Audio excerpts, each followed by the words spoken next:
हाँ,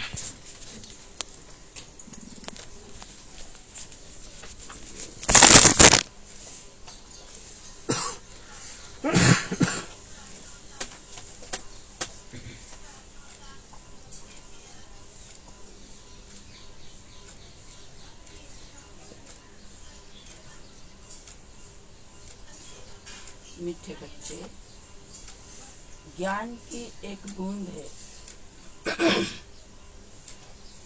ज्ञान की एक बूंद है। अपने को आत्मा समझो और बाप को याद करो। इसी एक बूंद से मुक्ति, जीवन मुक्ति प्राप्त हो सकती है। प्रश्न है, किस पुरुषार्थ में अपनी और दूसरों की उन्नति समाई हुई है? उत्तर है, याद में रहने का पुरुषार्थ करो, इसमें ही अपनी और दूसरों की उन्नति समाई हुई है। तुम बच्चे जब याद में बैठते हो तो जैसे दूसरों को शांति का दान देते हो। आपस में देह अभिमान की जिस्मानी बातें छोड़ रूहानी बातें करो तो उन्नति होती रहेगी। तुम्हें बाप का शो करना है।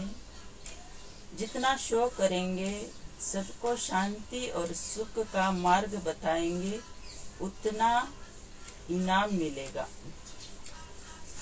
गीत बजा है, तू प्यार का सागर है, तेरी एक बूंद के प्यासे हम।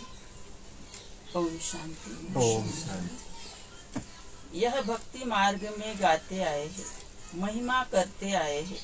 महिमा है परम पिता परमात्मा की। जैसे भक्ति मार्ग में अनेक प्रकार के गायन होते हैं, उत्सव मनाते हैं, वह भी गायन है। कोई भी मनुष्य, साधु, संत आदि का गायन नहीं हो सकता। गाते हैं, वह ज्ञान का सागर है। एक भी बूंद मिले तो हम यहाँ से चले जाएंगे। कहाँ जाएंगे? मुक्ति व जीवन मुक्ति धाम। महिमा होती रहती है, परंतु उनकी महिमा को जानते नहीं। तुम जानते हो, सो भी नंबरवार पुरुषार्थ अनुसार। दो बाप का राज भी समझाया है। एक है लौकिक बाप, उनकी याद आने से उसको देह अभिमान कहा जाएगा। आत्मा को देह देने वाला बाप याद आता है। आत्मा अपने रूहानी बाप को भूल जाती है, यही भूल है। यूं तो कोई भूले हुए नहीं है, परंतु कह देते हैं आत्मा ही परमात्मा है, यही भूल है। यह भी कहते हैं कि हम जीव आत्मा है, मेरी आत्मा को तंग नहीं करो। तंग तो आत्मा होती है ना। आत्मा को गर्भ जेल में सजा मिलती है तो उनको शरीर में दुख बासता है। साक्षात्कार भी स्थूल रूप का कराएंगे, तब वह फील करते हैं हमको दुख मिल रहा है। बच्चों को समझाया है, पहले पहले प्रैक्टिस करो, हम आत्मा है। तो बाबा कहते हैं कि पहले प्रैक्टिस करो कि हम आत्मा है। तो पहले पहले प्रैक्टिस करो, हम आत्मा है। देह अभिमानी बनने से संबंध याद आता है।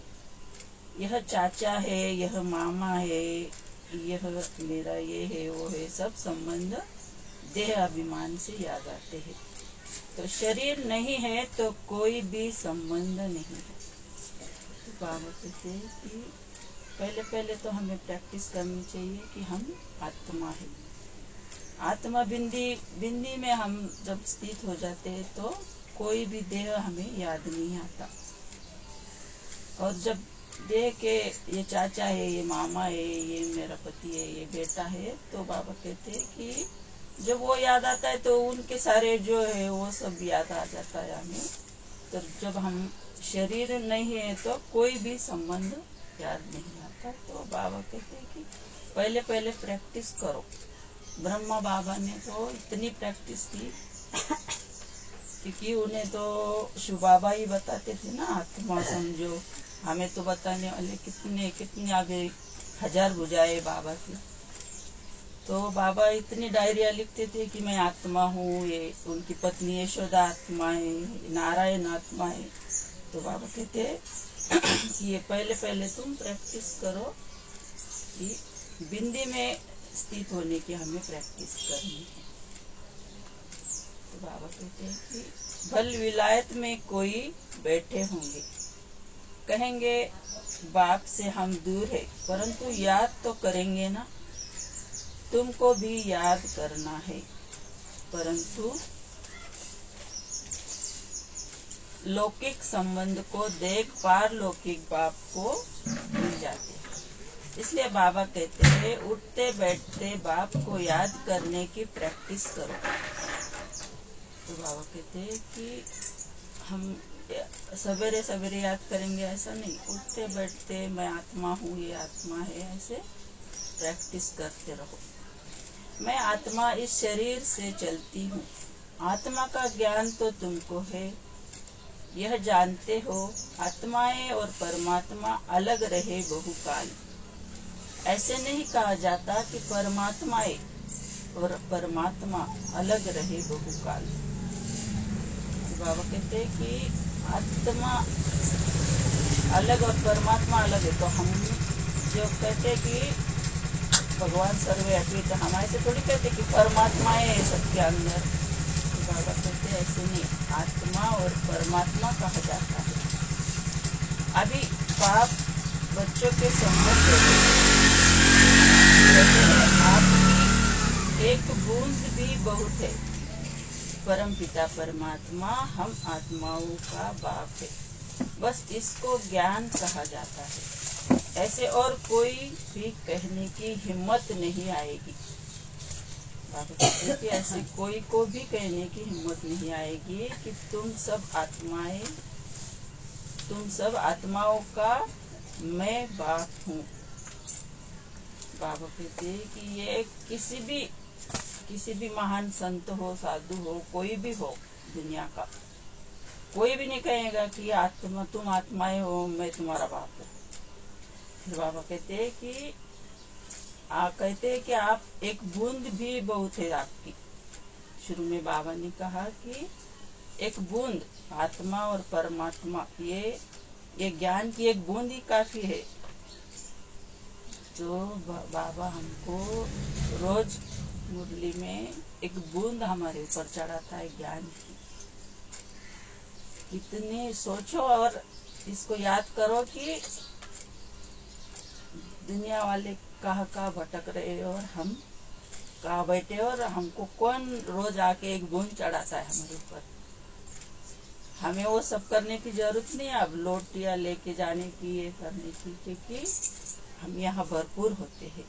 हमें किसी को नाम नहीं रखना है इसमें से, पर हमें अपना अपना सोचना है कि हमको क्या मिला है, और सबको बताना है कि तुम ये कर रहे हो, ये भी बहुत अच्छा है, पर भगवान यहाँ पढ़ाता है और इससे हम देवी देवता बनते हैं। तो इसका हमको अहंकार नहीं, पर बाबा कहते कि तुम भी पुकारते थे कि एक बूंद चाहिए, तो बाबा तो हमको सागर ही मिल गया है।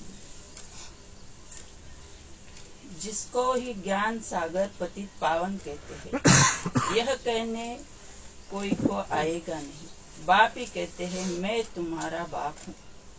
बरोबर अब महाभारी लड़ाई भी सामने खड़ी है, यादव कौरव पांडव भी है, यह सारा समझाने पर मदार है।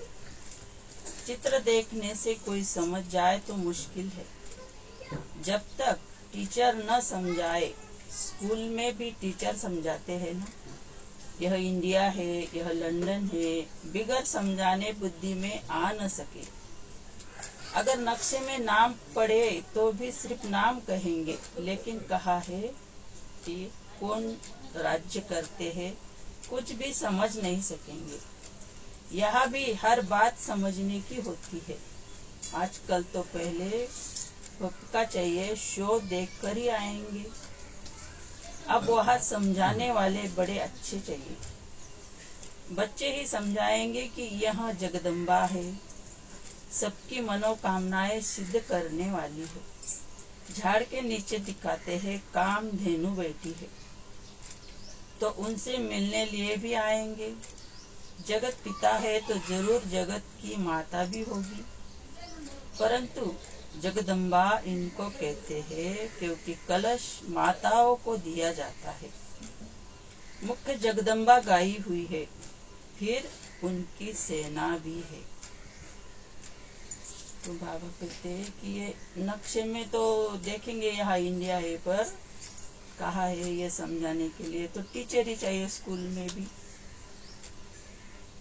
तो बाबा कहते हैं कि टीचर जब समझाएंगे, हम भी नए नए आए थे तो झाड़ ये वो सब देखते थे तो कुछ इतना समझ में नहीं आता था। फिर धीरे धीरे ये सब मनुष्य सृष्टि का झाड़ है, ये जगदम्बा कौन है, ऐसे चित्र देखने से नए को थोड़ी समझेगा। तो बाबा कहे ये जिनके पास भी जो चित्र है वो नया आए तो समझाओ, समझाएंगे तो फिर बुद्धि में चित्र से जल्दी उनको समझ में आएगा।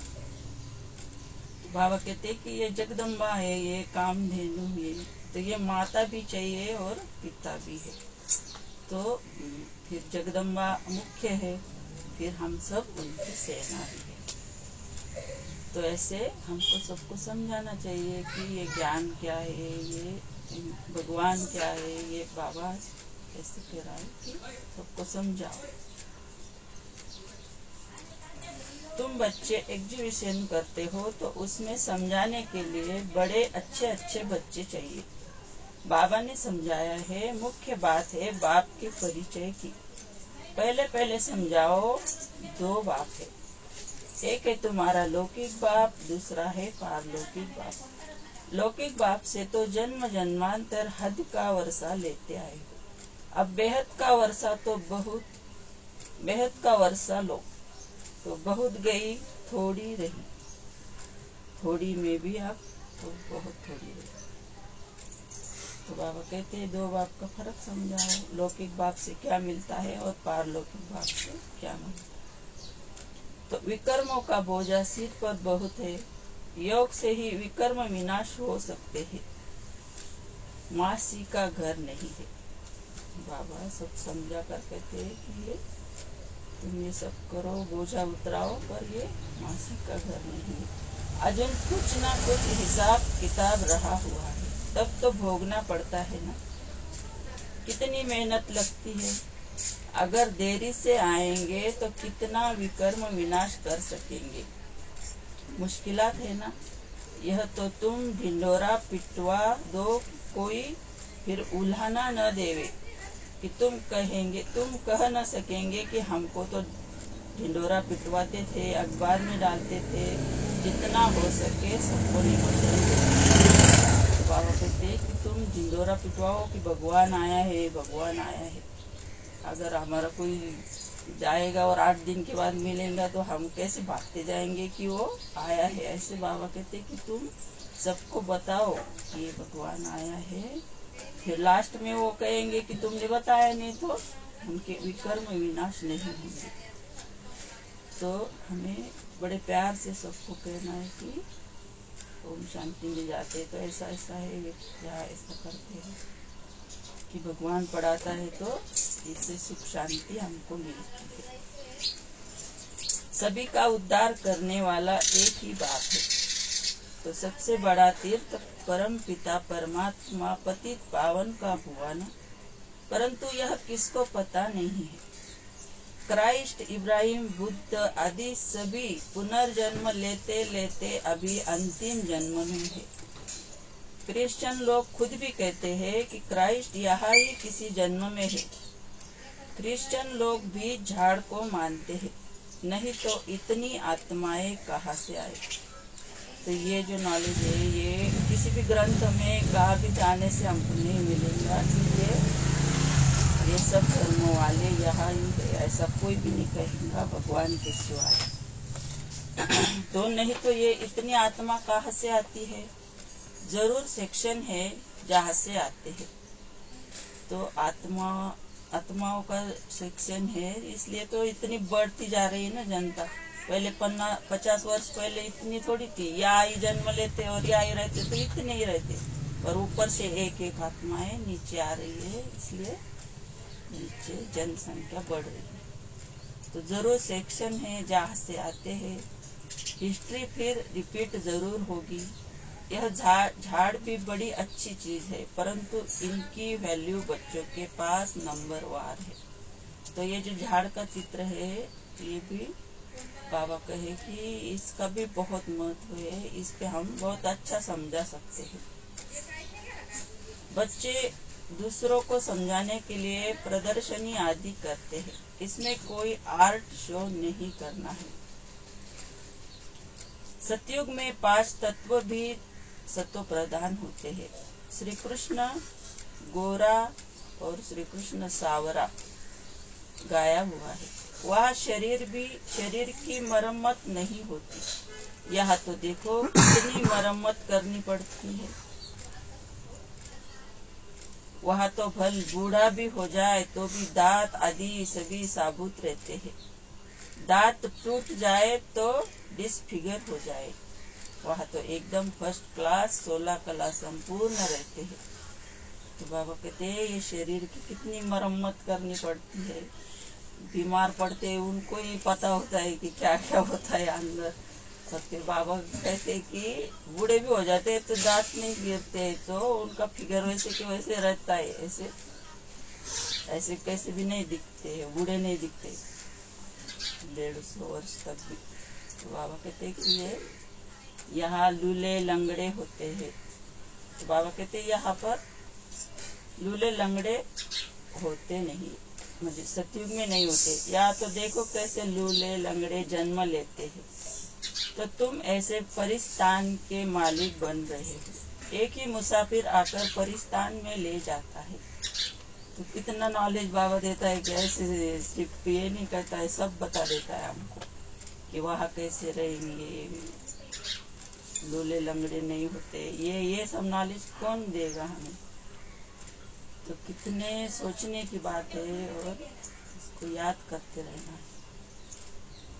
तुम मुसाफिर यहाँ पाठ बजाते बजाते पतित बन जाते हो, आत्मा काली हो जाती है। बाप तो ये और हुसैन है, उनमें कभी खाद नहीं पड़ती। मैं तो सच्चा सोना हूँ, इसलिए मुझे बुलाते हैं, एवर पावन को ही बुलाते हैं। बाबा आओ हमको भी आप समान बनाओ। तो बुलाते हैं कि बाबा हमको भी आपका जैसा बनना है। फिर बाबा कहते हैं कि मैं तो एकदम प्योर हूँ, तुम सब नहीं बन सकते, क्योंकि बाबा हमारे जैसे शरीर में नहीं आता है, वो सदा पावन रहता है। तुम एवर पावन तो नहीं बनेंगे, बाकी सतो प्रधान में तो सबको आना है, परंतु उनमें भी नंबरवार है। बाबा कहते हैं कि तुम मेरे जैसे नहीं बनेंगे, पर सतो प्रधान बन के सब पूरी जो आत्माएं हैं वो सब प्योर बनकर ही परम धाम में जाएंगी। फिर उसमें भी नंबरवार है। बाबा कहते हैं तो जो जैसा पुरुषार्थ करेगा, जो जैसे वो सब सजा खा के वहाँ पर जाकर अपने अपने सेक्शन में बैठ जाएंगे। नाटक में एक्टर्स भिन्न भिन्न होते हैं ना, कोई हीरो हीरोइन होते हैं तो उनको पैसे भी बहुत मिलते हैं। अभी तो गवर्नमेंट सबके पैसे पकड़ती रहती है। कहा जाता है किनकी दबी रहेगी धूल में, किनकी राजा खाए, सफली होगी वह जो खर्चे नाम धनी के लगाए। तो ये लास्ट में तो क्या क्या होगा जो बाबा अभी से बता रहा है। कई दबी रह जाएगी धूल में, कहाँ रखा है वो। तो फिर जो हमारे जो सफल होगा वो हम बाबा के कार्य में लगाएंगे, क्योंकि धनी आया हुआ है स्वर्ग की स्थापना करने। जो बाप के मददगार बनेंगे उन्हों का ही सेप रहेगा। कितनी बड़ी बात है। हम जो भी कर रहे हैं, जो भी लगा रहे हैं, तन मन धन समय संकल्प श्वास, ये हमारा सब सफल होगा। तो बाबा कह रहे कि ये तुम्हारा सेप रहेगा मेरे पास। तो हम किसी को नहीं दे रहे, अपने लिए ही लगा रहे सब कुछ। हमारे लिए ही वो आगे बाबा संभाल के रखेगा। तुमको तो वहाँ ढेर की ढेर मिल्कियत होगी, कितना सोना हीरे जवाहरात आदि होंगे, परंतु तुमको उसकी कोई परवाह नहीं रहती है। तुमको कोई लूटेंगे थोड़ी। हीरे सोने आदि की खानियां सब तुमको नई नई मिलेंगी। माताओं क्या क्या मिल रहा है हमको? कोई लूटेगा नहीं, और ऐसे पड़े रहेंगे तो हम उधर देखेंगे भी नहीं, और वह किसी का डर भी नहीं रहेगा ना। पत्थरों मुआफिक हीरे पड़े होंगे, सब तुमको मिल जाना है। जैसे ईंटों के महल बनते हैं, वह सोने के महल बनाते रहेंगे। धनवान प्रजा भी सोने के महल बनाएगी। तो प्रजा भी आज बाबा कह रहा है कि सोने के महल में रहेगी। जो पूरे दानी बनते हैं वह भी सोने के बनाते हैं। बाबा सब बातें बतलाते रहते हैं। ऐसे भी नहीं कहते कि तुम भूख मरो। बच्चों आदि को भी संभालना है, बच्चता का फर्ज है संभालना, दुखी नहीं करना है। तो बाबा कहते मैं ऐसे थोड़ी कहता हूँ कि सब लगा दो मेरे इसमें, तुमको आगे मिलने वाला है। तो बाबा कहते तुमने जो रचना रची है, बच्चे आदि को भी संभालो और अपना भी सफल करते रहो सब कुछ। मनुष्य कितने दुखी है जानते हो? फेमन पड़ेगा तो बहुत दुखी होंगे, त्राही त्राही करेंगे, फिर जय जयकार होगी। सब आत्माओं को सुख मिल जाएगा। बाप है ही दुख हरता सुख करता। सुख है दो, एक शांति धाम में रहना और दूसरा सुख धाम में रहना। सुख धाम में पवित्रता सुख शांति सब है। बाप कहते हैं मैं कल्प कल्प आता हूँ जब मनुष्य बहुत दुखी हो जाते हैं।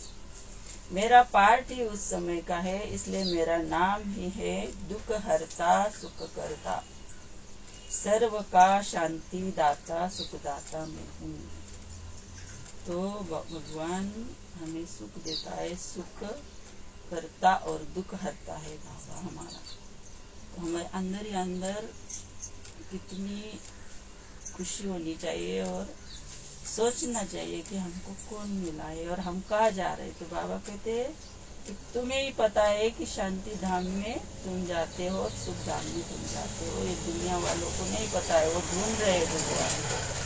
वो भगवान को ही ढूंढ रहे, तो वो सुख और शांति का धाम में वो कहाँ से जाएंगे। तो हमें सबको बताना है ये सब। तुम जानते हो हम बाबा के साथ सबको शांति का दान देते हैं।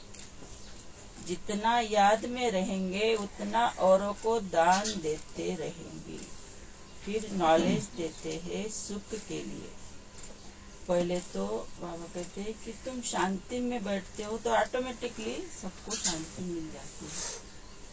तो जैसे कि हम दान सिर्फ पैसे का नहीं करता है ना बाबा। बाबा कहते हैं कि तुम जब शांति में बैठते हो तो तुम दान ही दे रहे हो सबको। तो ये कितनी बड़ी बात है कि हम बैठे बैठे ही सेवा कर सकते हैं। तो बाद में फिर तुम शांति में बैठ जाते हो तो बाद में बाबा कहते फिर नॉलेज देते हैं सुख के लिए। पहले तो शांति धाम में जाएंगे, फिर कहेंगे कि ये सुख की दुनिया है। तो बाबा कहते तो बच्चों को माता पिता का शो करना है। जितना शो करेंगे सुख शांति का मार्ग बहुतों को बताएंगे। तो बाबा कहते कि तुम अब इतने शांत हो जाओ कि भगवान का शो पूछे हमको कोई कि क्या कर रहे हो, कैसे बैठे हो, कैसे चलते हो। तो ये देखते हैं वो तो ऑटोमेटिकली उनके मन में भी आता है कि अरे ये कुछ है। जितना शो करेंगे सुख शांति का मार्ग बहुतों को बताएंगे तो इजाफा होगा। तो बाबा कहते तुम्हें इनाम मिलेगा इसका। बाबा तुमको कितना सब नई दुनिया की नई नई बातें सुनाते हैं। पुरानी दुनिया और नई दुनिया दोनों का साक्षात्कार कराते हैं। और ही जास्ती तुमको साक्षात्कार कराएंगे, परंतु उनको जो बाबा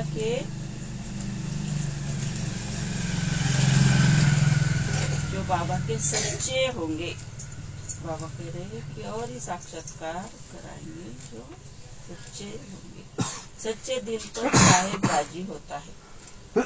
तुम बहुत कुछ देखेंगे, जैसे शुरू में भी दिखाया था, फिर अंत में दिखाएंगे। कितने प्रोग्राम आते थे, साक्षात्कार कराते थे, कितनी सजावट, ताज आदि पहनाते थे, फिर से भिन्न भिन्न प्रकार की शरारतियां। तो बाबा कहते हैं कि तुम सच्चे दिल से भगवान को याद करते रहो, तो बाबा हमको साक्षात्कार लास्ट में कराएंगे। तो बाबा कहते हैं कि सच्चे दिल से रहो, कृष्ण के साथ राजी रहेगी। तो बाबा कहते हैं कि शुरू में तो बहुत साक्षात्कार हुए, तभी तो सब दादियाँ वो आखिरी तक इसमें रहे कि उनको पता था कि ये भगवान ने हमें ऐसा बताया है और इसी पे हमको चलना है। तो बाबा कहे आप भी तुम सच्चे होके रहो, तो मैं लास्ट में तुमको साक्षात्कार कराते रहूंगा, अलग अलग प्रोग्राम दिखाते रहूंगा। बाबा कहते हैं भिन्न भिन्न प्रकार के साक्षात्कार दिखाएंगे। मिरुआ मौत मल्लू का शिकार। उसी समय पार्टीशन में भी मिरुआ मौत था ना, तुमको कोई परवाह नहीं थी, तुम तो जैसे जीते जी मर गए। तो बाबा कहते हैं बच्चे पूरी मेहनत करो, पुरुषार्थ करो, हम आत्मा है, एक दो से भी रूहानी बातें करते रहो, जिस्मानी देह अभिमान की बातें खत्म। तो बाबा कहते एक दो से भी आत्मा देखो सबको। यहाँ भी हम मुरली में बैठते तो ऐसे पूरा चक्कर लगाना है कि आत्मा ही आत्मा है। मैं तो ऐसे करती हूँ रोज, सबको बिंदी बिंदी ऐसे देखती हूँ। तो बाबा कहते हैं कि जिस्मानी बातें, तो देह दिखेगा तो जिस्मानी बातें हो जाएंगी, तो वो बातें खत्म कर दो। तो बाबा कहते हैं कि जब पार्टीशन हुआ था तो बाहर इतना सब कुछ हो रहा था, तो बाबा के बच्चे एकदम सेफ बैठे थे अंदर भट्टी में। उनको कोई ये नहीं था कि कोई आएगा हम मरेंगे। तो जैसे बाबा कहते वो तो जैसे मर गए थे।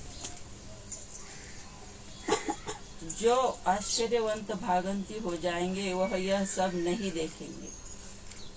पास्ट भी तुमने देखा और जो नया होगा वह भी तुम देखेंगे। मेहनत करो। मीठे मीठे बच्चों, बाप को बहुत प्यार से याद करो। प्यारे बच्चों को बहुत प्यार मिलता है। तो हम मुरली में आते हैं तो बाबा रोज हमको याद प्यार देता है, मीठे मीठे बच्चे कैसा है।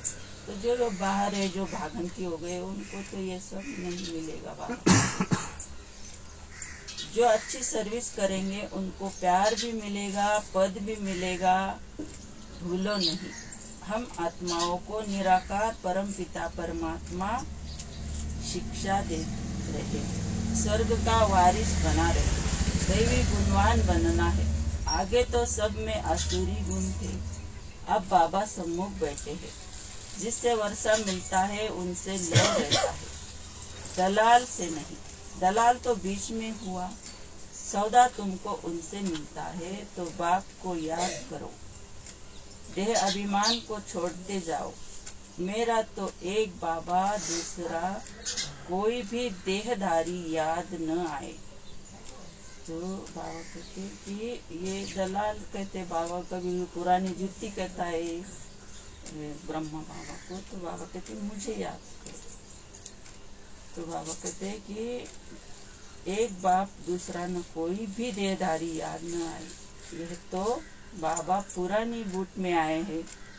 मैंने यह लोन लिया है, कल्प पहले भी यह अक्षर कहे होंगे, अब भी कह रहे हैं।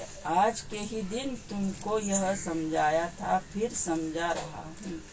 कितनी अच्छी विशाल बुद्धि चाहिए, तो कितना नशा हमको चढ़ना चाहिए कि बाबा कहते हैं कि पहले भी आज के दिन इसी समय मैंने तुमको ये कहा था और आज भी कह रहा हूँ। तो बाबा कहते हैं कितनी विशाल बुद्धि चाहिए। लक्ष्मी नारायण नंबर 1 बने हैं, जरूर अच्छी प्रारब्ध बनाई होगी। यह गॉड फादरली सेल्वेशन आर्मी है, सारी दुनिया को मुक्ति, जीवन मुक्ति की सेल्वेशन देने वाली। तो हम आर्मी है, तो हम सारी दुनिया को शांति का दान भी देते हैं बाबा के साथ बैठकर। सर्व का सदगति दाता राम, गति में तो जाना ही है सारी दुनिया को। अच्छा, मीठे मीठे सिक्की लदे बच्चों प्रति माता पिता बाप दादा का याद प्यार और गुड मॉर्निंग। रूहानी बाप की रूहानी बच्चों को नमस्ते। हम रूहानी बच्चों की रूहानी बाप दादा को याद प्यार गुड मॉर्निंग नमस्ते। वाह बाबा वाह, शुक्रिया बाबा शुक्रिया। धारणा के लिए मुख्य सार, बाप के साथ सारे विश्व को शांति का दान देना है। बाप समान दुख हरता सुख करता बनना है। एक बाप से पूरा लव रखना है। आपस में देह अभिमान की बातें नहीं करनी है, रूहानी बातें ही करनी है। वरदान है, हिम्मत के संकल्प द्वारा माया को हिम्मतहीन बनाने वाले हिम्मतवान आत्मा भव। जो बच्चे एक बल एक भरोसे में रहते हैं, हिम्मत का संकल्प करते हैं कि हमें विजयी बनना ही है, तो हिम्मते बच्चे मददे बाप का सदा अनुभव होता है। हिम्मत से मदद के पात्र बन जाते हैं। हिम्मत के संकल्प के आगे माया हिम्मतहीन बन जाती है। जो कमजोर संकल्प करते हैं कि पता नहीं होगा या नहीं, मैं कर सकूंगा या नहीं, ऐसे संकल्प ही माया का आह्वान करते हैं। इसलिए सदा उमंग उत्साह संपन्न हिम्मत के संकल्प करो, तब कहेंगे हिम्मतवान आत्मा। वरदान बहुत प्यारा दिया बाबा ने कि हिम्मत रखो, संकल्प करो, विजय तो हमारी निश्चित है। तो बाबा कहते हैं कमजोर संकल्प आने ही नहीं दो। कमजोर संकल्प से हम माया का आह्वान करते, फिर एक संकल्प आया तो उसके पीछे पीछे उसके सब भाई बहन आ जाते। स्लोगन है, निर्माण चित्त के तख्त पर बैठ, जिम्मेवारी का ताज धारण करना ही श्रेष्ठता है। जिम्मेवारी का ताज दिया है बाबा ने, शांति का दान हमको सबको देना है। अच्छा, ओम शांति। कम बोलो मेरे गुरु, मीठा बोलो। Power on.